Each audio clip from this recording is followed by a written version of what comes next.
Your phone buzzes at 6:47 a.m. You don't look at it right away. You already know what it says. The balance alert, the one that comes every Monday morning like clockwork. You make $240,000 a year. The alert says $847. You stare at the ceiling. The fan spins slowly above you. The room is quiet.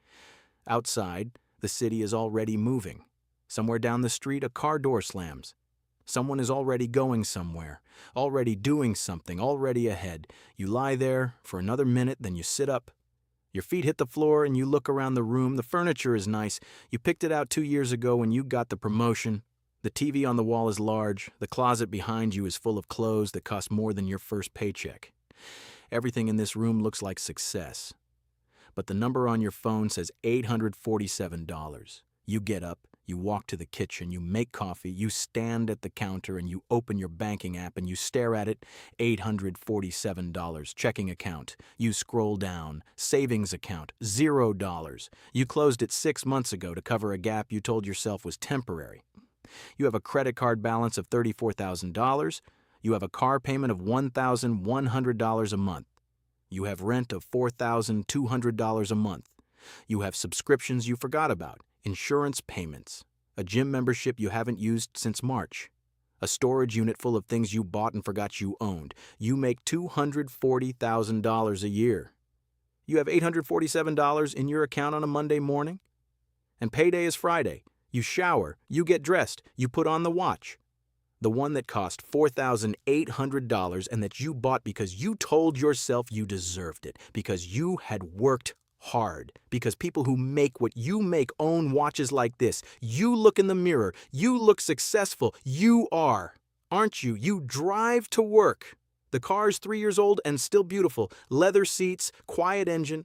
The kind of car that makes other drivers look at you at red lights. You bought it on a 72-month loan. You have 51 months left. The payment comes out automatically. You stopped looking at the total interest years ago. It was a number that made you feel sick, and you decided it was better not to know. At the office, someone asks how your weekend was. Good, you say. Really good. It was fine. You stayed in because you were watching your spending. You ordered food twice because cooking felt like too much effort, and you told yourself you'd earned it after the week you had. You are good at your job. That part is real. You worked for this. The long nights. The early mornings, the years of grinding when nobody was watching. The promotions didn't come easy. You fought for every single one. You made $60,000 at 24. You made $95,000 at 27. You made $140,000 at 30. You make $240,000 now. Every raise felt like the answer. Every promotion felt like the moment everything would finally click into place. Like the money would finally be enough, like you would finally feel secure. But here's what nobody told you. Every time the money went up, something else went up with it.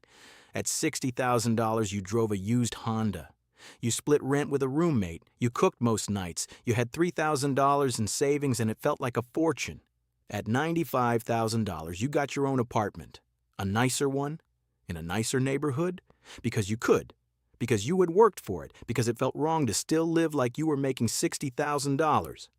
At $140,000, you got the car. You upgraded the wardrobe. You started going to the restaurants you used to walk past. You started taking the trips you used to see on other people's Instagram pages. At $240,000, you have $847 on a Monday morning. This is not a story about being irresponsible. You are not irresponsible. You pay your bills. You show up to work. You contribute to your 401k, the minimum to get the match, but still you do it. You are not reckless. You are not gambling. You are not making obvious mistakes. You are doing what every person at your income level around you is doing. That is exactly the problem. There is a phenomenon that nobody in finance talks about openly. It has a name now. It is called the Broke Millionaire Effect. And it works like this. Every time your income increases, your brain does something automatic, something you do not choose, something you do not notice happening in real time. It recalibrates. Your brain takes the new income and it decides what that income means, what it says about you, what it entitles you to, what lifestyle it requires to match the new identity you are building. At $60,000, you were a young professional on the way up. Humble car. basic apartment, reasonable life. At $240,000, you are a senior professional. You are expected to look a certain way, live a certain way, drive a certain thing, eat at certain places, stay in certain hotels, wear certain brands. Nobody told you this explicitly, but your brain absorbed it from the people around you at that income level, from what you saw online, from what the culture told you success looks like at that number. And so quietly, automatically, without a single conscious decision, your spending expanded to fill every dollar you made. And then a little beyond. Economists have a term for part of this. They call it lifestyle inflation. The tendency for spending to rise as income rises. But the broke millionaire effect is something deeper than lifestyle inflation. Lifestyle inflation is just the spending pattern. The broke millionaire effect is the identity trap underneath it. Here's the difference. Lifestyle inflation says you earn more, so you spend more. The broke millionaire effect says you earn more, so you become someone who must spend more. Because spending less would mean admitting that you are not who you have convinced yourself and everyone around you that you are. That is the trap. Not the car payment, not the restaurant bills, not the watch. The identity, the version of yourself that requires those things to remain believable. You go to lunch with a colleague, he makes similar money to you. You go to the place you always go. The bill comes, $140 for 2 people. You split it without discussing it. You tap your card. You do not look at the total because looking at the total would require you to feel something about it. On the way back to the office, your colleague mentions he is thinking about buying a house. You think about buying a house. You have been thinking about buying a house for 3 years, but the down payment, you would need $80,000 minimum, and you have $847. You have been making $240,000 for 2 years. You cannot do the math on where the money went, not because it is complicated, because it is not. The math is simple. The truth the math reveals is the part that is hard to sit with.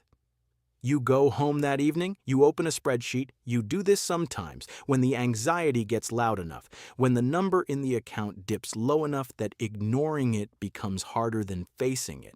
You type in your monthly take-home after taxes, $13,400. You start listing the expenses. Rent, $4,200. Car payment, $1,100. Car insurance, $280. Credit card minimum, $680. Subscriptions, $340. Gym, $120. Food and dining, $2,100. Clothing, $800 average. Travel, $600 average. Random spending you cannot categorize, $1,400. You add it up, $11,620. You stare at that number. $13,400 coming in, $11,620 in fixed and semi-fixed spending. That leaves $1,780. Except it never does, because the $800 on clothing is an average, and last month it was $2,200. Because the $600 on travel was the month with no travel, and next month you have a trip.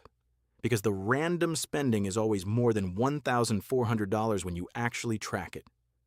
So the $1,780 left over gets eaten every month.